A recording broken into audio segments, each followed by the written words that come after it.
আল কোরআনের আলোয় যার জীবন আলোকিত, সে চির বিপ্লবী নয় কখনো ভীত। আসসালামু আলাইকুম রহমতুল্লাহি ওয়া বারাকাতুহু। আলহামদুলিল্লাহিল্লাযী আনজালা আলা আবদিহিল কিতাব ওয়া হাযামা ওয়াহদাহুল আহযাব ওয়া জাআলা কাইদাল কাফিরিনা ফি তাবাব। وأشهد أن لا إله إلا الله وحده لا شريك له رب الأرباب ومسبب الأسباب وخالق الناس من تراب منزل الكتاب ومجري السحاب وهازم الأحزاب غافر الذنب وقابل التوب شديد العقاب ذو الطول لا إله إلا هو إليه المصير والمتاب. وأشهد أن سيدنا ونبينا محمدًا عبد الله ورسوله كان خلقه الكتاب ورأيه الصواب وقوله فصل الخطاب. صلى الله تعالى عليه وعلى جميع الآل والأصحاب والتابعين ومن تبعهم بإحسان إلى يوم الدين والحساب. أما بعد فأعوذ بالله من الشيطان الرجيم. بسم الله الرحمن الرحيم. ونوحا إذ نادى من قبل فاستجبنا له فنجيناه وأهله من الكرب العظيم ونصرناه من القوم الذين كذبوا بآياتنا إنهم كانوا قوم سوء فأغرقناهم أجمعين. আল্লাহ তাআলা ইরশাদ করেন, আর এর আগে নূহ আলাইহিস সালাম ডাকলেন, অর্থাৎ আল্লাহ তাআলাকে ডাকলেন। আমরা তার ডাকে সাড়া দিলাম এবং তাকে মহাসংকট থেকে, মহাবিপদ থেকে আমরা বাঁচিয়ে দিলাম, উদ্ধার করলাম তাকে এবং তার আহালকে, এবং তাকে নুসরত করলাম, তাকে সাহায্য করলাম, বিজয় করলাম, তাকে বাঁচালাম সেই কওম থেকে যারা আমার আয়াতগুলোকে অস্বীকার করেছিল। নিশ্চয় তারা নিকৃষ্ট এক কওম ছিল। আমি তাদের সবাইকে পানিতে ডুবিয়ে ধ্বংস করলাম। আল মামুরার এই মসজিদে আয়োজিত আজকের এই মাহফিলে উপস্থিত সম্মানিত মুসল্লি ভাইরা, সূরাতুল আম্বিয়া থেকে দুটি আয়াত ৭৬ এবং ৭৭, এই দুটি আয়াত তিলাওয়াত করে এর সরল সহজ বাংলা অনুবাদ উপস্থাপন করেছি। এই দুই আয়াতের আলোকে যে বিষয় আলোচনা করব সেটি হচ্ছে মহাসংকটে, মহাবিপদে নূহ আলাইহিস সালাম আল্লাহ তাআলাকে কীভাবে ডাকলেন আর তার ডাকে আল্লাহ তাআলা কীভাবে সাড়া দিলেন। আমরাও যখন জীবনের বিভিন্ন সময় অনেক সমস্যায় আমরা পড়ি, অনেক টেনশনে আমরা পড়ে থাকি, সমস্যাগ্রস্ত আমরা হই, বিভিন্ন সংকটে আমরা পড়ি। অনেক সময় মানুষ হতাশ হয়ে যায়, নিরাশ হয়ে যায়। আজকের এই আলোচনা আশা করি একজন হতাশাগ্রস্ত, নিরাশাগ্রস্ত একজনের জন্য আশার বাণী হবে যে আল্লাহ তাআলা, আমি যত বড় সংকটে হই না কেন, বিপদে হই না কেন, আমার একজন রব আছেন, তিনি আমার ডাক শুনেন, এবং বিপদটি যত কঠিন হোক না কেন আমার রব আমাকে এই সংকট থেকে, এই বিপদ থেকে উদ্ধার করতে পারেন। সম্মানিত ভাইরা, এই জীবন জিন্দেগিতে সারা জীবন সুখে ছিল, কখনো কোনো বিপদে পড়ে নাই, এরকম খুঁজে কাউকে পাওয়া যাবে না। আবার পুরাটা জীবন শুধু সুখে ছিল, আরামে ছিল, কখনো সংকটে পড়ে নাই, বা পুরা জীবন সংকটে কখনো সে কোনো সুখ পায় না, এরকম কাউকে পাওয়া যাবে না। সুখে দুঃখে জীবন যাপন করতে হয়। বিপদে পড়লে এই বিপদ থেকে বাঁচার উপায় কি? প্রথম বিষয় হচ্ছে বিশ্বাস রাখতে হবে যে এই বিপদ থেকে উদ্ধার আমাকে করার মতো একজন সত্তা আছেন, তিনি কে? আল্লাহ। এবং যে যে বিপদে পড়ে তার নিকট তার বিপদটাই সবচেয়ে বড়। যার সন্তান অসৎ, তার সন্তান, তার ছেলে তার কথা শুনে না, তার সামনে যদি আপনি বলেন যে ভাই বাংলাদেশের সমাজের কথা বলে আর লাভ নেই, আমাদের এলাকার অনেক ছেলেরা নষ্ট হয়ে গেছে, এরা মাদকগ্রস্ত, এরা মাদক সেবন করে, ইয়াবা ইত্যাদি এই সকল তারা নেশাগ্রস্ত। আপনি সমাজের এই বিপদের কথা যত তাকে শোনান সেগুলো শুনবে না, কারণ সে তার সন্তানকে নিয়ে টেনশনে আছে। তার নিকট তার সন্তানের বিপদটি সবচেয়ে বড় বিপদ। যার নিকট কাজ নেই, চাকরি নেই, ব্যবসা বাণিজ্যে তার দোষ নেমেছে এবং কাজ করে সে টাকা পাচ্ছে না, তার ঘর বাড়ি আছে কিন্তু 2-3 মাস থেকে সে কাজ পাচ্ছে না। আপনি যদি তার সামনে আরেকজনের বিপদের কথা শোনান যে ভাই এই ভাইটি কাতারে এসেছে, 2 বছর থেকে তার কাজ নেই, 5 লক্ষ টাকা সে ঋণগ্রস্ত, ওই ভাইয়ের বিপদটি তার থেকে 10 গুণ বেশি, কিন্তু ওটা সে মানে শোনার মতো তার সে মন মানসিকতা নেই, কারণ তার নিকট তার বিপদটাই সবচেয়ে বড়। এটি মানুষের অভ্যাস, যে বিপদে পড়ে তার নিকট তার সমস্যাটাই সবচেয়ে বড়। তো যখন আপনি বিপদে পড়বেন, মানসিক অবস্থাটি এমন হতে হবে যে আমার বিশ্বাস থাকতে হবে আমার বিপদটি যত বড় হোক না কেন আল্লাহ সুবহানাহু ওয়া তাআলা সে ক্ষমতা আছে আমাকে এই বিপদ থেকে তিনি বাঁচাতে পারেন। যখন একদল মানুষ সমুদ্রের মাঝখানে, দরিয়ার মাঝখানে, পানির মাঝখানে, সব দিক থেকে সমুদ্রের তরঙ্গ ঢেউ যখন তাদেরকে ঘিরে ফেলে, তাদের নিকট তাদের এই সমস্যা সবচেয়ে বড়, কারণ মৃত্যু তারা স্বচক্ষে দেখছে। আরেকদল মানুষ যখন প্লেনে থাকে, প্লেন যখন নড়াচড়া করা শুরু করে, অস্বাভাবিকভাবে কম্পন শুরু হয়, তখন তাদের নিকট তাদের সমস্যাটি সবচেয়ে বড়। কারো যখন কিডনি নষ্ট হয়, হাড়ের সমস্যা হয়, বা এই ধরনের যদি কোনো জটিল রোগে কেউ আক্রান্ত হয়, তার নিকট তার সমস্যাটি সবচেয়ে বড়। আল্লাহ তাআলা আমাদেরকে বলছেন, কুলিল্লাহু ইউনাজ্জিকুম মিনহা ওয়া মিন কুল্লি কারবিন সুম্মা আনতুম তুশরিকুন। হে নবী আপনি বলুন, কুল আল্লাহ ইউনাজ্জিকুম, আল্লাহ তোমাদেরকে বাঁচান, আল্লাহ তোমাদেরকে উদ্ধার করেন, মিনহা এই বিপদ থেকে, যে বিপদে আপনি পড়েছেন এই বিপদ থেকে। কুল মান ইউনাজ্জিকুম মিন যুলুমাতিল বাররি ওয়াল বাহরি, জলে স্থলে অন্ধকারে যখন তোমরা আটকা পড়ো, কেউ তোমাদের কথা শুনে না, আহ্বান শুনে না, দোয়া শুনে না, তখন এই কঠিন মুহূর্তে তোমাদের দোয়া কে শুনেন, তোমাদের ফরিয়াদ কে শুনেন? আল্লাহ তাআলা বলেন, কুল হে নবী আপনি বলুন, আল্লাহ ইউনাজ্জিকুম, বিপদে পড়ে বান্দা যখন তুমি রবের নিকট চাও ওই সংকট থেকে আল্লাহ তাআলা তোমাকে বাঁচান। শুধু এই সংকট থেকে নয়, ওয়া মিন কুল্লি কারবিন, জীবনে যতটি সংকটে পড়েছো, সমস্যায় পড়েছো, প্রত্যেকটা সমস্যা থেকে আল্লাহ তাআলা তোমাকে বাঁচান। সুবহানাল্লাহ। আলোচ্য আয়াতে আল্লাহ তাআলা হযরত নূহ আলাইহিস সালামের কথা উল্লেখ করেছেন যে নূহ আলাইহিস সালাম এরকম কঠিন একটি সংকটে পড়েছিলেন, আল কারবিল আযীম, আল্লাহ বলেছেন মহাসংকট। এই সময় তিনি ডেকেছেন কাকে? কোনো খাজা বাবার নিকট যাননি, কোনো মাজারে গিয়ে তিনি ধর্ণা দেননি। ওয়ানুহান ইয নাদা মিন ক্বাবলু ফাসতাজাবনা লাহু ফানাজ্জাইনাহু ওয়া আহলাহু মিনাল কারবিল আযীম। এর আগে রাসূল সাল্লাল্লাহু আলাইহি ওয়াসাল্লামের আগে, মূসা আলাইহিস সালামের আগে, ইব্রাহিম আলাইহিস সালামের আগে, হারুন আলাইহিস সালামের আগে, অনেক আগে, মিন ক্বাবলু, আল্লাহ বলেন সেই অনেক আগে নূহ আলাইহিস সালাম পৃথিবীতে এসেছিলেন। আল্লাহকে ডাকলে নাদা, ডেকেছেন আল্লাহ তাআলাকে, আল্লাহ বলেন ফাসতাজাবনা লাহু, আমরা তার ডাকে সাড়া দিয়েছি। ফানাজ্জাইনাহু ওয়া আহলাহু, তাকে এবং তার আহালকে, তার পরিবারকে, তার উপর যারা ঈমান এনেছে আমি সবাইকে মহাসংকট থেকে বাঁচিয়েছি। সুবহানাল্লাহ। হযরত মূসা ও হারুন আলাইহিস সালাম কঠিন বিপদে তারা পড়লেন। ফিরআউন সিদ্ধান্ত নিল মূসা আলাইহিস সালাম ঈমানের দাওয়াত কেন দিচ্ছেন, ইসলামের দাওয়াত কেন দিচ্ছেন, তাকে কারারুদ্ধ করতে হবে, বন্দী করতে হবে, মূসা আলাইহিস সালামকে জেলখানায় রাখতে হবে। কঠিন সংকট, কঠিন বিপদ, মামলা মুকদ্দমা, জেলখানায় যেতে হবে। ফিরআউন বলল, قال لئن اتخذت إلها غيري لأجعلنك من المسجونين। হে মূসা, আমি ফিরআউন ছাড়া অন্য কাউকে যদি ইলাহ হিসাবে, অন্য কাউকে যদি তুমি আইনদাতা বিধানদাতা হিসাবে গ্রহণ করো, আমি তোমাকে জেলখানায় পাঠাবো, আমি তোমাকে কারারুদ্ধ করব। মূসা আলাইহিস সালামের সামনে মিশরের বিস্তীর্ণ জমিন সংকীর্ণ হয়ে যাচ্ছে, কঠিন হয়ে যাচ্ছে, দাওয়াত পেশ করতে পারছেন না। এই কঠিন অবস্থায় আল্লাহ তাআলা বলেন মূসা ও হারুন আলাইহিস সালামকে এই কঠিন সংকট থেকে আমি বাঁচিয়েছি।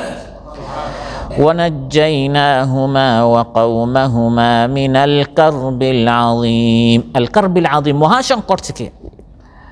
বনু ইসরাঈলের যখন কোনো পুত্র সন্তান হতো, ফিরআউন এবং তার বাহিনীর নিকট লিস্ট থাকতো, তালিকা থাকতো, কারা গর্ভধারিণী, কাদের এখন সন্তান হবে, সন্তান হওয়ার মুহূর্তেই ফিরআউনের বাহিনী উপস্থিত। সন্তান যদি পুত্র সন্তান হতো তাকে জবাই করত।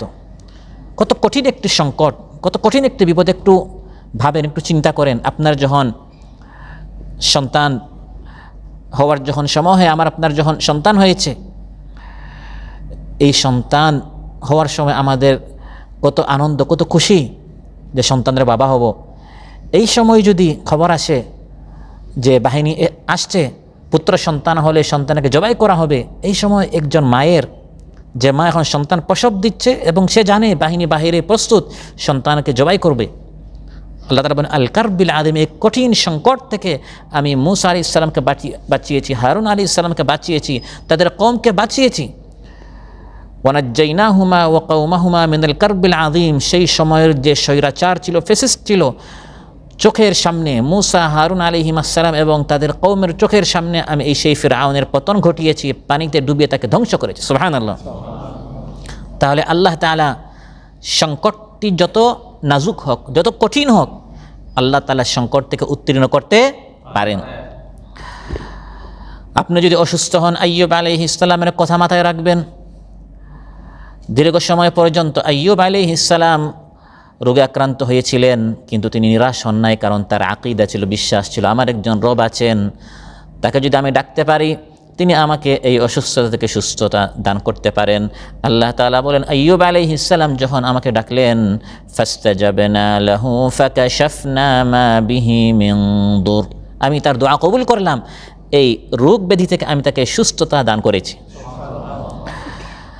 আপনি যত বড় কঠিন সংকটে পড়েন না কেন, ইউনূস আলাইহিস সালামের মতো এত কঠিন সংকটে, এত কঠিন বিপদে পৃথিবীতে কেউ পড়ে নাই। ত্রিবিধ অন্ধকার, রাতের অন্ধকার, মাছের পেটের অন্ধকার, সমুদ্রের অন্ধকার, 3 ধরনের অন্ধকারের ভিতরে তিনি আটকা পড়লেন। ইউনূস আলাইহিস সালাম আল্লাহর নিকট তিনি চাইলেন, দোয়া করলেন। ওয়াদান্নুনি ইয যাহাবা মুগাদিবান ফাযান্না আল্লান নাকদিরা আলাইহি فنادى في الظلمات أن لا إله إلا أنت سبحانك إني كنت من الظالمين। আল্লাহ তাআলা বলেন অন্ধকার সমূহের মধ্যে, ত্রিবিধ অন্ধকার, 3 ধরনের অন্ধকার, এই অন্ধকার সমূহের মধ্যে ইউনূস আলাইহিস সালাম নাদা, ডাকলেন তার রবকে এবং বললেন লা ইলাহা ইল্লা আনতা সুবহানাকা ইন্নী কুনতু মিনাজ জালিমিন, আল্লাহ ছাড়া কোনো সত্য মাবুদ নেই, হে আল্লাহ আপনি ছাড়া কোনো সত্য মাবুদ নেই, আপনি পবিত্র, আপনি মহান, আমি নিজের উপর জুলুম করেছি, অন্যায় করেছি। আল্লাহ তাআলা বলেন এই কঠিন সংকট থেকে ইউনূস আলাইহিস সালামকে আমি বাঁচিয়েছি কিনা, ফাস্তাজাবনা লাহু, আমি তার দোয়া কবুল করেছি। ওয়ানাজ্জাইনাহু মিনাল গাম, এই সংকট থেকে আমি তাকে উত্তীর্ণ করেছি, বাঁচিয়েছি। শুধু ইউনূস আলাইহিস সালামকে নয়, আল্লাহ তাআলা বলেন ওয়া কাযালিকা নুনজিল মুমিনিন, যখনই কোনো ঈমানদার পৃথিবীর যে কোনো প্রান্তে, যে কোনো জামানায় কেউ যখন বিপদে পড়বে, সংকটে পড়বে, আল্লাহর নিকট যদি ডাকার মতো ডাকতে পারে, ইউনূস আলাইহিস সালামের এই দোয়া যদি উচ্চারণ করতে পারে, আল্লাহ তাআলা বলেন ওয়া কাযালিকা, এভাবে শুধু ইউনূসকে নয়, নুনজিল মুমিনিন, যুগে যুগে ঈমানদারদেরকে আমি মহাসংকট থেকে বাঁচিয়ে থাকি। أَمَّنْ يُجِيبُ الْمُضْطَرَّ إِذَا دَعَاهُ وَيَكْشِفُ السُّوءَ وَيَجْعَلُكُمْ خُلَفَاءَ الْأَرْضِ। আল্লাহ তাআলা বলেন কে সেই মহাসত্তা যিনি একজন অসহায়ের দোয়া শুনেন।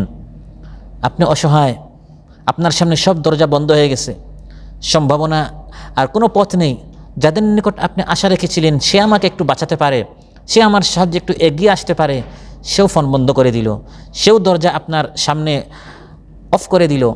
এই অবস্থায় আল্লাহ তাআলা বলেন মান, কে আছে, ইউজিবুল মুত্তাররা ইযা দাআ, এই অসহায় ব্যক্তির দোয়া কবুল করেন, তিনি কে, আল্লাহ তাআলা। ইলাহুম মা আল্লাহ, আল্লাহর সাথে কি অন্য কোনো সত্য মাবুদ আছে, না আর কেউ নেই, তিনি একমাত্র একক। যে ব্যক্তি মহাসংকটে পড়েছে, বিপদে পড়েছে, তার দোয়া তিনি কবুল করে থাকেন। তাহলে বিপদে পড়লে সংকটটি যত মহা হোক না কেন, কঠিন হোক না কেন, নাজুক হোক না কেন, বিশ্বাস রাখতে হবে যে আল্লাহ তাআলা অবশ্যই আমার এই সংকট থেকে তিনি আমাকে বাঁচাতে পারেন। 2 নম্বর হচ্ছে এই বিশ্বাস রাখতে হবে যে বিপদটি যে কঠিন হচ্ছে, অনেক সময় আমরা দোয়া করে আবার দেখি যত দোয়া করছি বিপদটি আর সংকট থেকে আরও কঠিন হচ্ছে, সংকটময় হচ্ছে। তখন বিশ্বাস রাখতে হবে মূলত শুবে সাদিক হওয়ার সময় কাছে আসছে। সুবহানাল্লাহ। রাত যত গভীর হয় তত বেশি সকাল হওয়ার, শুবে সাদেক হওয়ার সময় কাছে হয়, সন্নিকটে আসে। তো আপনার বিপদ যত কঠিন হচ্ছে, আপনার দোয়াও বাড়ছে, সাজদাও বাড়ছে, প্রার্থনা বাড়ছে, ফরিয়াদ বাড়ছে। আর আল্লাহ তাআলা সেটা চান, কারণ আল্লাহ তাআলা জানেন বান্দাকে দিয়ে দিলে বান্দা বিমুখ হয়ে যাবে, দূরে চলে যাবে। এই আওয়াজ থেকে আমি আল্লাহ তাআলা মাহরুম হয়ে যাব, বঞ্চিত হয়ে যাব, সে আর আমাকে ডাকবে না। এই জন্য মাঝে মধ্যে আল্লাহ তাআলা পরীক্ষা একটু দীর্ঘায়িত করেন। আপনার এই গলার আওয়াজটি, আপনার এই ফরিয়াদটি আল্লাহ তাআলা আরেকটু শুনতে চান। সায়াজআলুল্লাহু বা'দা উসরি ইউসরা, বিশ্বাস রাখতে হবে। আল্লাহ বলেন অবশ্যই প্রত্যেক বিপদের পর সুদিন আছে। সুবহানাল্লাহ। আল্লাহ তাআলা এভাবে মুজলুমের পক্ষে, নির্যাতিতদের পক্ষে, নিষ্পেষিতদের পক্ষে, এবং কোরআনের মধ্যে যে আল্লাহ তাআলা বয়ান করেছেন যে ফিরআউন দীর্ঘদিন পর্যন্ত বনী ইসরায়েলের পুত্র সন্তানদেরকে হত্যা করেছে, কন্যাদেরকে চাকরানী হিসাবে রেখেছিল। বনী ইসরায়েলও ভাবে নাই যে তাদের চোখের সামনে সেই স্বৈরাচারের এভাবে পতন হবে, পানিতে ডুবে সে মারা যাবে। ঠিক তেমনইভাবে আমরাও ভাবিনি যে আমরা আমাদের সচক্ষে বর্তমান জামানার স্বৈরাচারের পতন আমরা দেখব। কিন্তু আল্লাহ তাআলা বলেছেন ফাইন্না মাআল উসরি ইউসরা, ইন্না মাআল উসরি ইউসরা। প্রত্যেকটা সংকটের পর একটা সুদিন আছে। কত মজলুমদেরকে ক্রসফায়ারে দেওয়া হয়েছে, আজ পর্যন্ত তাদের মা, তাদের বাবা জানে না আমার এই ছেলে জীবিত আছে না মারা গিয়েছে। কত চোখ হারা হয়েছে অন্যায়ভাবে, কত যুবককে তাদের ভবিষ্যৎ সম্ভাবনাময়কে ধ্বংস করে তাদের কেরিয়ারকে ধ্বংস করে দেওয়া হয়েছে। ভালো রেজাল্ট করতো, ভালো ফলাফল থেকে বঞ্চিত করে তাদেরকে শিক্ষাঙ্গন থেকে বের করে দেওয়া হয়েছে। চোখ হারিয়েছে, হাত হারিয়েছে, পঙ্গুত্ব বরণ করছে। এই ত্যাগ তিতিক্ষার পর আল্লাহ তাআলা বলেন ইন্না মাআল উসরি ইউসরা। প্রত্যেকটি সংকটটি যত মহাসংকট হোক না কেন, এরপর একটা সুদিন আসে। কিন্তু এর আগে সবর করতে হয়, ধৈর্য ধারণ করতে হয়। তাহলে সংকটের পর, বিপদের পর একটা সুদিন রয়েছে। ক্বালা রাসূলুল্লাহ সাল্লাল্লাহু আলাইহি ওয়াসাল্লাম, তিরমিজিতে এসেছে ওয়া'লাম আন্না ফিস সাবরি আলা মা তাকরাহু খায়রা। আপনার অপছন্দ, বিপদে পড়েছেন, মন চাচ্ছে না, বিপদটি অনেক কঠিন। মহানবী সাল্লাল্লাহু আলাইহি ওয়াসাল্লাম ইরশাদ করেন এই অবস্থায় যদি আপনি সবর করেন, এখানে আপনার অনেক কল্যাণ আছে, অনেক সওয়াব রয়েছে। ও আন্নান নাসরা মা'আস সাবর, সবরের সাথে বিজয়। সবর না করে অস্থির যদি হয়ে যান, অধৈর্য যদি হয়ে যান, তাহলে আপনি বিজয় হতে পারবেন না। ও আন্নাল ফারাজা মা'আল কারব, প্রত্যেকটি মহাসংকটের পর একটি সুদিন রয়েছে। হর কারবালা কে বাদ ইসলাম জিন্দা হতা হ্যাঁ। প্রত্যেক কারবালার পর, প্রত্যেক বিপদ যখন বেশি সংকটময় হয়, বেশি কঠিন হয়, এরপর একবার বিজয় আসে, একবার সুদিন আসে। ওয়া আন্না মা'আল উসরি ইউসরা।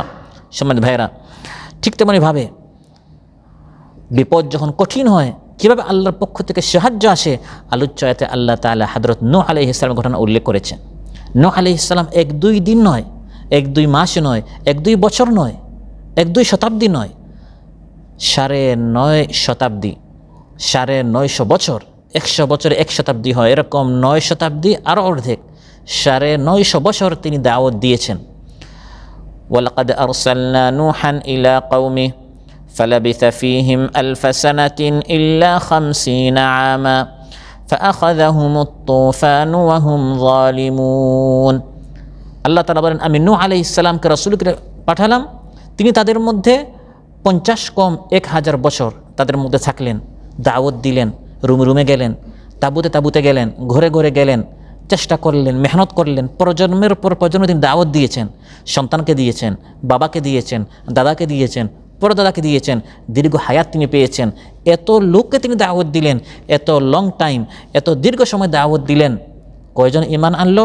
কোরআন বলছে ওয়ামা আমানা মাআহু ইল্লা কালিল, তার উপর ঈমান এনেছে অতি স্বল্প, অতি অল্প এক শ্রেণীর লোক। এবং তাফসীরে এসেছে তাদের সংখ্যা মাত্র 80 থেকে 82 ছিল। 950 বছরে 80-82, মানে কয়েক বছরে একজন, কয়েক বছর যখন যেত একজন ঈমান আনত। আমরা তো 2-1 দিন দাওয়াত দিয়ে কী হয়ে যায়, নিরাশ হয়ে যায়, না আর হবে না। এর দ্বারা একে নামাজের কথা এত বললাম, 2-3 বার বলে আমরা কী হয়ে যাই, হতাশ হয়ে যাই। নূহ আলাইহিস সালাম 950 বছর দাওয়াত দেওয়ার পর মাত্র 80-82 জন ঈমান এনেছে। কত কঠিন সংকট ছিল। তার উম্মত তাকে নিয়ে হাসাহাসি করত, মস্কারি করত। যখন তিনি দাওয়াত দিতে যেতেন, তারা তার কথা না শোনার জন্য চোখের সামনে, মুখে তারা পর্দা ঢেলে দিত, কানে তারা আঙ্গুর রাখত, হে নূহ এখান থেকে সরে যাও, ভাগো এখান থেকে, আমরা তোমার কথা শুনতে চাই না, আমরা তোমাকে দেখতেও চাই না। আপনি যখন একজনের সামনে কথা বলতে চান, সে যদি অন্যদিকে ফিরে তাকায়, তখন আপনার মনটা প্রশস্ত হবে না সংকীর্ণ হবে, সংকুচিত হয়ে যাবে।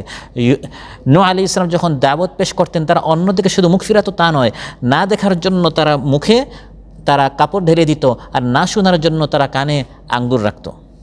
وإني كلما دعوتهم لتغفر لهم جعلوا أصابعهم في آذانهم واستغشوا ثيابهم وأصروا واستكبروا استكبارا। অহংকারী করলো, বাড়াবাড়ি করলো, সীমালঙ্ঘন করলো, নূহ আলাইহিস সালামকে নিয়ে বাজে কথা তারা বলা শুরু করলো, এ তো পাগল, সকাল সন্ধ্যা শুধু দাওয়াত দে, শুধু দ্বীনের কথা বলে, আর কোনো কাজ নেই, আর কোনো কাম নেই, শুধু দিন আর দিন, শুধু ইসলামের কথা বলে, এ তো পাগল। এই ধরনের কথা আজও বলা হয় কিনা? كذبت قبلهم قوم نوح فكذبوا عبدنا وقالوا مجنون وازدجر। মজনুন মানে পাগল। কোরআনের মধ্যে আল্লাহ তাআলা বলেছেন যে আমার নূহ যখন দাওয়াত দিতে যেতেন তখন তারা বলতো মজনুন, ওয়াজদুজির, এবং তাকে তারা খুব কঠিনভাবে ধমকালো, তাড়িয়ে দিত, বের করে দিত, সমাজ থেকে তাকে অবাঞ্ছিত তারা ঘোষণা করত, যাতে করে তিনি প্রত্যাখ্যাত হন, তারা চেষ্টা করত। নূহ আলাইহিস সালাম আল্লাহর নিকট ফরিয়াদ করলেন, ফাদাআ রাব্বাহ। আমার আলোচনা তাআলা যে তিনি দোয়া করেছেন, ওয়া নূহান ইয নাদা মিন ক্বাবল, আল্লাহকে ডাকলেন। আমাদের তো আর যাওয়ার মতো আর কেউ নেই, ডাকার মতো আমাদের আর কোনো সত্তা নেই, একজনে আছেন, তিনি কে? আল্লাহ তাআলা। তিনি আল্লাহর নিকট ডাকলেন, আল্লাহর নিকট ফরিয়াদ করলেন, ফাদাআ রাব্বাহু আন্নী মাগলুবুন ফান্তাসির। তিনি বলেন, হে আল্লাহ, আমি অসহায়, আমার আর কেউ নেই, আপনি আমার সাহায্যে এগিয়ে আসুন। তিনি আল্লাহর নিকট দোয়া করলেন। আল্লাহর নিকট যখন তিনি দোয়া করলেন, ইয নাদা মিন ক্বাবলু ফাস্তাজাবনা লাহু ফানাজ্জাইনাহু ওয়া আহলাহু মিনাল কারবিল আযীম। আল্লাহ তাআলা বলেন, আমি নূহ আলাইহিস সালামকে এবং তার আহালকে আমি কঠিন মহাসংকট থেকে আমি তাদেরকে বাঁচিয়ে দিলাম। আল্লাহ তাআলা বলেন, আমি যে এই নূহের দোয়া কবুল করলাম, কত উত্তম দোয়া কবুল করে আমি আল্লাহ তাআলা। আমার নিকট আসো, আমার নিকট চাও, আমার দরজায় নক করো, ধর্ণা দাও, চাও, আমি আল্লাহ তাআলা দোয়া কবুল করি। সুবহানাল্লাহ। ওয়ালাকাদ নাদানা নূহুন ফালানি'মাল মুজিবুন। ওয়ালাকাদ নাদানা নূহ, আমি আল্লাহ তাআলাকে নূহ ডেকেছিলেন, ফালানি'মাল মুজিবুন, আমি আল্লাহ তাআলা কত উত্তম দোয়া শ্রবণকারী, দোয়া কবুলকারী। ওয়ানাজ্জাইনাহু ওয়া আহলাহু মিনাল কারবিল আযীম, দোয়া এমন কবুল করেছি যে আমি নূহ আলাইহিস সালামকে এবং তার আহাল পরিবারকে আমি কঠিন বিপদ থেকে, সংকট থেকে বাঁচিয়ে দিলাম।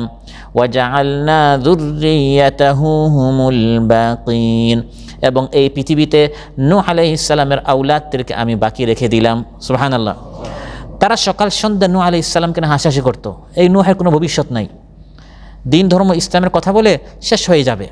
আমরা কত মডার্ন, আমরা কত আধুনিক, আমরা প্রগতিশীল, এবং এরা হচ্ছে রক্ষণশীল, এরা আমাদেরকে মধ্যযুগের দিকে নিয়ে যেতে চায়, এরা হচ্ছে মৌলবাদ, এরা উগ্রবাদ, দিন ধর্মের কথা বলে আমাদেরকে পিছনের দিকে নিয়ে যেতে চায়, দুনিয়ার তালের সাথে চলতে হবে, এরকম হাসাহাসি করত, মনে করত তারা কত চতুর, তারা কত চালাক, তারা কত সমঝদার। আর নূহ আলাইহিস সালামকে হাসাহাসি করত, তো কোনো ফিউচার নাই, ভবিষ্যৎ নাই, এমনভাবে আমরা ষড়যন্ত্রের জাল এঁকেছি।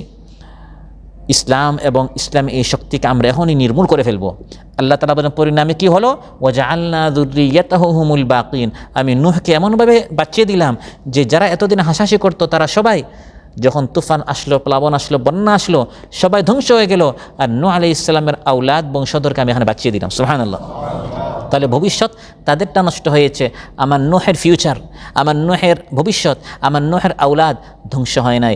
আজ অবধি কিয়ামত পর্যন্ত পৃথিবীতে যত মানুষ আছে তারা সবাই নূহ আলাইহিস সালামের আওলাদ। এজন্য হযরত নূহ আলাইহিস সালামকে বলা হয় আবুল বাশার ইসানি, তিনি দ্বিতীয় আদি পিতা। প্রথম পিতা হচ্ছেন আদম আলাইহিস সালাম, কারণ পৃথিবীতে আদম আলাইহিস সালামের আওলাদের বাহিরে কেউ নেই। আর দ্বিতীয় আদম হচ্ছে নূহ আলাইহিস সালাম, কারণ নূহ আলাইহিস সালামের আওলাদের বাহিরে কেউ নেই। তার জামানায় কাফির মুশরিকদেরকে ধ্বংস করার জন্য যে প্লাবন এসেছিল, সকল কাফির মুশরিকদেরকে ধ্বংস করে দিল। নূহ আলাইহিস সালাম এবং তার উপর যারা ঈমান এনেছিল তারা বেঁচে গেল, তাদের আওলাদও পরবর্তীতে শেষ হয়ে গেল। পৃথিবীতে এখন নূহ আলাইহিস সালামের যে 4 আওলাদের মধ্যে 3 জন ঈমান এনেছিল, সাম, হাম এবং ইয়াফিস। একজন ফর্সা ছিলেন, তার আওলাদ ইউরোপে গেল।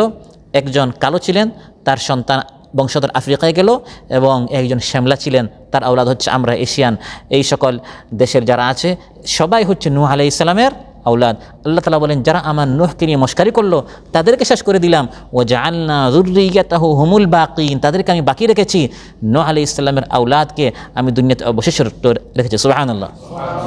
আপনি যদি দিনের কাজ করেন আপনার এক সন্তান হতে পারে, 2 সন্তান হতে পারে, এর মধ্যে আল্লাহ বরকত দিয়ে দিবেন। আর দিনের বিরুদ্ধে কাজ করবেন, 10 সন্তান আল্লাহ তাআলা যদি আপনাকে দেন, 10টার মধ্যে একটাও মানুষের মতো মানুষ হবে না। আপনার শেষ হায়াতে তারাই আপনাকে বৃদ্ধাশ্রমে গিয়ে ফেলে আসবে। নূহ আলাইহিস সালাম তিনি দিনের কাজ করার কারণে আল্লাহ সুবহানাহু ওয়া তাআলা কীভাবে মহাসংকট, কাফির মুশরিকরা যখন মশকারি করলো, হাসাহাসি করলো, আল্লাহ তাআলা কীভাবে তার নুসরত, তার মদদ, তার সাহায্য নাজিল করেছেন। ফানাজ্জাইনাহু ওয়া আহলাহু মিনাল কারবিল আযীম। আল্লাহ তাআলা বলেন মহাসংকট থেকে, অর্থাৎ একটি অসৎ কর্মশীল জাতির মধ্যে জীবনযাপন করা কত কঠিন, এই বিপদ থেকে আমি তাকে বাঁচিয়ে দিলাম। কারণ সব থেকে শুধু কাফির মুশরিকরা ছিল, হাসাহাসি করতো, মশকারি করতো, ঠাট্টা বিদ্রুপ করতো। এই মহাসংকট থেকে আমি তাকে বাঁচিয়ে দিলাম।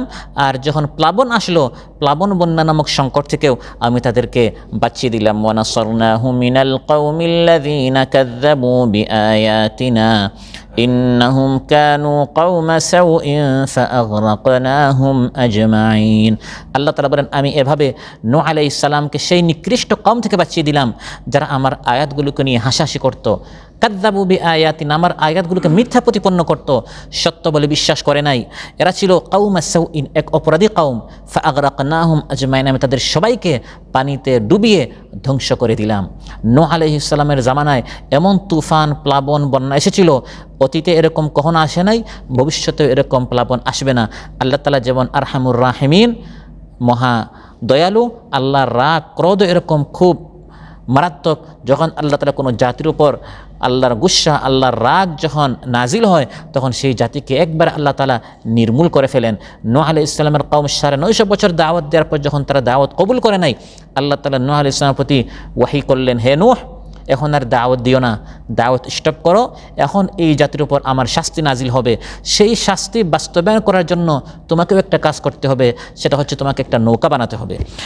وأوحي إلى نوح أنه لن يؤمن من قومك إلا من قد آمن فلا تبتئس بما كانوا يفعلون। নূহ আলাইহিস সালামের প্রতি ওহী করা হলো, হে নূহ, তোমার উপর যারা ঈমান এনেছে এই 80-82, এর বাহিরে আর কেউ ঈমান আনবে না। তুমি আর নিরাশ হয় না, এখন তোমার চক্ষু শীতল হবে, এখন তোমার দিল ঠান্ডা হবে, এখন তুমি তোমার চোখ দ্বারা দেখবে যে জাতি এত কাল যাবৎ তোমার বিরোধিতা করেছে, মশকারি করেছে, মিথ্যা প্রতিপন্ন করেছে, তারা কীভাবে ধ্বংস হয়। অতএব তোমার কি করতে হবে? ওয়াসনাইল ফুলকা বিআয়ুনিনা ওয়া ওয়াহয়িনা ওয়া লা তুখাতিবনি ফিল্লাযীনা যালামু ইন্নাহুম মুগরাকুন। আমি আল্লাহ তাআলার চোখের সামনে, আমার তত্ত্বাবধানে তোমাকে একটা নৌকা বানাতে হবে, নৌজাহাজ বানাতে হবে। আর এই জালিমদেরকে বাঁচানোর ক্ষেত্রে তুমি আর কোনো সুপারিশ করো না। এখন তোমার চোখের সামনে যখন তারা ধ্বংস হবে, তখন আর কোনো দয়া, তখন তোমার দিলটা যেন নরম না হয়, কঠিনভাবে আমি এখন তাদেরকে ধ্বংস করব। ইন্নাহুম মুগরাকুন, আমার সিদ্ধান্ত হচ্ছে এখন তাদের পতন এর ঘণ্টা বেজেছে, এখন তাদের পতন ঘটবে, এখন তাদেরকে ধ্বংস করা হবে, সমূলে তাদেরকে উৎখাত করা হবে। ويصنع الفلك وكلما مر عليه ملأ من قومه سخروا منه। আল্লাহর নির্দেশে তিনি যখন নৌকা বানানো শুরু করলেন, তার জাতির লোকেরা সামুদ্রে যেত, হাসাহাসি করত। এই মরু প্রান্তে, মরু দেশে, এখানে নৌকা দিয়ে হে নূহ তুমি কী করবে? নৌকার যদি তোমার কোনো প্রয়োজন হয় তাহলে সেই যেখানে সমুদ্র আছে, যেখানে নদী আছে, যেখানে পানি আছে, সেখানে যাও, সেখানে নৌকা চলবে। এখানে তুমি এই নৌকাতে কী করছো? তারা মশকারি করতো, ওহো এতদিন তুমি ধর্ম ব্যবসা করেছিলে, বলেছিলে আল্লাহর পক্ষ থেকে নাকি তুমি নবী হয়ে এসেছো, তুমি ধর্ম ব্যবসা করে তুমি ব্যবসা জমাতে পারো নাই, এখন নতুন তুমি কাঠমিস্ত্রি করে নতুন ব্যবসা শুরু করেছো নাকি, এরকম তারা মশকারি করতো। নূহ আলাইহিস সালাম জবাবে তখন বললেন, ক্বালা ইন তাসখারু মিন্না ফাইন্না নাসখারু মিনকুম কামা তাসখারুন। আজ যদি তোমরা আমাকে নিয়ে মশকারি করো, অতি শীঘ্র একটা দিন আসবে যখন আমি তোমাদেরকে নিয়ে মশকারি করব। আমার চোখের সামনে এই নৌকায় আমরা বেঁচে যাব, তোমরা ফেসে যাবে, তোমরা ধ্বংস হবে। فسوف تعلمون من يأتيه عذاب يخزيه ويحل عليه عذاب মুকিম। অতি শীঘ্র তোমরা বুঝতে পারবে এই মহা সংকট থেকে আল্লাহ তাআলা আমাদেরকে কিভাবে বাঁচান এবং তোমাদেরকে স্থায়ী শাস্তিতে আল্লাহ তাআলা কিভাবে ধ্বংস করেন। আল্লাহ তাআলা বলেন, যখন আমার নির্দেশ আসলো, আসমানের পানি, আসমান থেকে এমনভাবে পানি বর্ষণ হওয়া শুরু হলো, মহাবন্যা শুরু হচ্ছে, মহাপ্লাবন শুরু হচ্ছে, গোটা জমিন ঝর্ণা হয়ে গেছে, পুরা জমিন থেকে এমনভাবে পানি বের হওয়া শুরু হয়েছে, আল্লাহ তাআলা বলেন ওয়াফাজ্জারনাল আরদা উয়ুনা, পুরা জমিন ঝর্ণা হয়ে গেছে। জমিনের মধ্যে ঝর্ণা নয়, পুরা জমিনটাই ঝর্ণা। পুরা জমিনে পানি ছাড়া কোনো স্থান ছিল না। জমিনের পানি ফালতাকাল মা, মোলাকাত করেছে জমিনের পানি আসমানের পানির সাথে। পুরা এখান থেকে উপর পুরাটা কি ছিল? পানি আর পানি। এমন যখন একজন বান্দা অসহায় হয়ে আল্লাহর নিকট চায়, নূহ আলাইহিস সালামের মতো কীভাবে আল্লাহ তাআলা মহাসংকট থেকে বাঁচানোর জন্য আসমান জমিন সবাইকে আল্লাহর ফোর্স বাহিনী হিসাবে এই মজলুম বান্দার দোয়া আল্লাহ কীভাবে কবুল করেন। পানিকে আল্লাহ তাআলা পাঠিয়েছেন, আসমানকে ব্যবহার করা হয়েছে, জমিনকে ব্যবহার করা হয়েছে, নৌকাকে ব্যবহার করা হয়েছে। গোটা মাখলুকাত তখন নূহ আলাইহিস সালাম নামক এই মজলুমকে বাঁচানোর জন্য, তার ফরিয়াদ কবুল করার জন্য সবাই তখন হাজির হয়ে গেল, উপস্থিত হয়ে গেল। এমন অবস্থা হলো যে আল্লাহ তাআলা বলেন চুলা থেকে আগুন বের হয়, সেই চুলা থেকে তখন পানি বের হওয়া শুরু হলো। আর চুলা থেকে যখন পানি বের হয় বুঝতে হবে এখন আর বাঁচার কোনো উপায় নেই। ওয়াফারাত তান্নুর, তখন আল্লাহ তাআলা বললেন, হে নূহ, এই নৌকার উপর শুধু তোমার উপর যারা ঈমান এনেছে তাদেরকে উঠাবা, এর বাহিরে কাউকে উঠানো যাবে না। আর যত জীবজন্তু জানোয়ার আছে প্রত্যেক জীবজন্তু এর মধ্য থেকে এক এক জোড়া উঠাবা, নর এবং মাদি, যাতে করে ভবিষ্যৎ তাদের সিলসিলা বাকি থাকে, তাদের বংশধর বাকি থাকে। এভাবে তিনি নৌকায় উঠালেন এবং বললেন, সবাই এখানে উঠো। ওয়াকাল আরকাবু ফিহা বিসমিল্লাহি মাজরিহা ওয়া মুরসাহা ইন্না রাব্বি লাগাফুরুর রাহিম।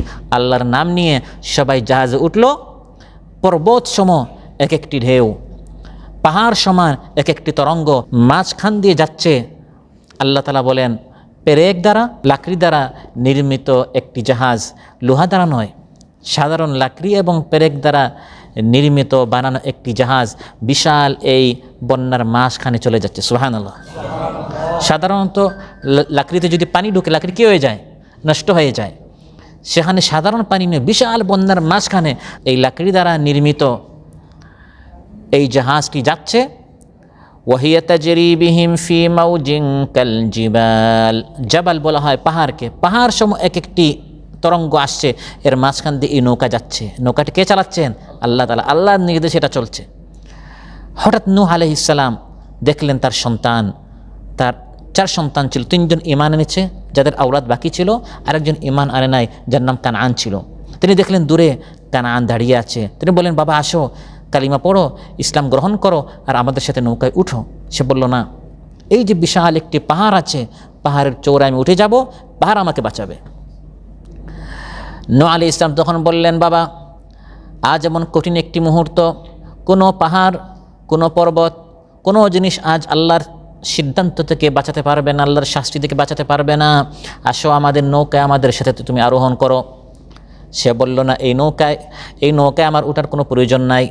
আমি যদি এই পাহাড়ের চৌড়ায় উঠে যাই, পাহাড় আমাকে বাঁচিয়ে দিবে। ওয়ানাদা নূহুন ইবনাহু ওয়া কানা ফি মাযিলি ইয়া বুনাইয়া আরকাম মা'না ওয়া লা তাকুম মা'আল কাফিরিন। হে আমার প্রিয় সন্তান, আসো আমাদের সাথে নৌকায় উঠো, কাফিরদের সাথে তুমি হয়ো না। ক্বালা সাআউই ইলা জাবালি ইয়াসিমুনি মিনাল মা।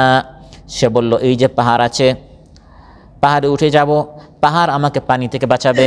ক্বালা লা আসিমাল ইয়াউমা মিন আমরিল্লাহি ইল্লা মার রাহিম। নূহ আলাইহিস সালাম বলেন, আজ আল্লাহর শাস্তি থেকে আল্লাহ যার উপর দয়া করবেন সে ছাড়া কেউ বাঁচতে পারবে না। হঠাৎ মাঝখানে একটি ঢেউ আসলো। ওয়াহালা বাইনাহুমাল মাউজু ফাকানা মিনাল মুগরাকিন। একটি তরঙ্গ এসে বাবা এবং সন্তানের মধ্যে আড়াল হয়ে গেল এবং সন্তানকে পানিতে ডুবিয়ে দিল। সম্মানিত ভাইরা, আজকের এই আলোচনা থেকে যেটা আমরা জানলাম সেটা হচ্ছে নূহ আলাইহিস সালামের মতো একজন মজলুম, একজন নিষ্পেষিত, একজন নির্যাতিত, একজন অসহায় আল্লাহর নিকট দোয়া করেছিলেন। এই মহাসংকট থেকে নূহ আলাইহিস সালামকে আল্লাহ তাআলা কীভাবে বাঁচিয়েছেন, এই ঘটনা শুধু সূরাতুল আম্বিয়ার এই 2 আয়াত আল্লাহ বর্ণনা করেছেন তা নয়, বিভিন্ন সূরায় নূহ আলাইহিস সালামের ঘটনা আল্লাহ তাআলা উল্লেখ করেছেন। সূরা হুদে এসেছে এবং পুরো একটি সূরার নাম হচ্ছে সূরাতুন নূহ। নূহ আলাইহিস সালাম নিয়ে আল্লাহ তাআলা একটি সূরা নাযিল করেছেন, যাতে করে আমরাও এই পৃথিবীতে চলতে গিয়ে যখন মনে হয় যে অন্ধকারে আমরা পতিত হচ্ছি, আমার একামা লাগছে না, ভিসা লাগছে না, কাজও পাচ্ছি না, কাজ করে টাকাও পাচ্ছি না, সন্তান অসুস্থ, স্ত্রী অসুস্থ, অনেক সময় আমাদের এমন মনে হয় যে এই পৃথিবীতে আমি আর বেঁচে থাকতে পারবো কি না, এমনভাবে মনে হয় সব দরজা বন্ধ হয়ে যাচ্ছে, রাস্তা এমনভাবে ব্লক হয়ে যাচ্ছে। তখন নূহ আলাইহিস সালামের মতো এই ধরনের মজলুমদের, এই ধরনের যারা মহাসংকটে পড়েছেন, বিপদগ্রস্ত হয়েছেন, তাদের এই কাহিনী আমাদেরকে আশার বাণী শোনায়, আমাদেরকে আমাদের দিলটা যেন সংকীর্ণ না হয়ে প্রশস্ত হয় যে আল্লাহ তাআলা আছেন। হ্যাঁ, আল্লাহর নিকট চাইতে হবে, ফরিয়াদ করতে হবে, তাহলে আল্লাহ তাআলা এই মহাসংকট থেকে আমাদেরকেও বাঁচাতে পারেন। আল্লাহ সুবহানাহু ওয়া তাআলা আমাদের সবাইকে আজকের যে আলোচনা হলো, এই আলোচনার উপর আমল করার তৌফিক দান করুন। আমাদের মধ্যে যে যে সংকটে আছেন, যে যে বিপদে আছেন, আমরা প্রত্যেকেই নিজের সম্পর্কে জানি। আল্লাহ তাআলা প্রত্যেকের সংকট, প্রত্যেকের বিপদ থেকে আমাদের সবাইকে উদ্ধার করুন। যারা অসুস্থ রয়েছেন আল্লাহ তাআলা সুস্থ করে দেন, যারা ঋণগ্রস্ত আছেন আল্লাহ তাআলা ঋণ পরিশোধ করার তৌফিক দান করুন। যার যে পেরেশানি আছে আল্লাহ তাআলা আমাদের সবাইকে পেরেশানি মুক্ত করুন। আসসালামু আলাইকুম ওয়া রাহমাতুল্লাহি ওয়া বারাকাতুহু। আল কোরআনের আলোয় যার জীবন আলোকিত, সে চির বিপ্লবী, নয় কখনো ভীত।